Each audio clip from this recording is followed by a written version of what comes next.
Hey guys, welcome back to our YouTube channel Take AI. Today in this video, let's learn about how to export in Picsart. So let's get started. For that, we need to get into Picsart app first.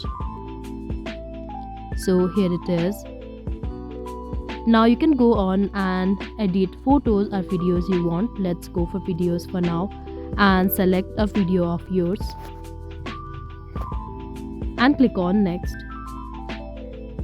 Now you can simply continue editing. You can edit clips, adjust it, and once you're done with all of the editing, simply click on apply in top right and click on save.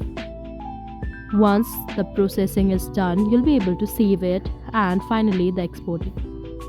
So once the export is done, simply click on done. So that was all. I hope you liked the video. Please do like and subscribe. Thanks for watching.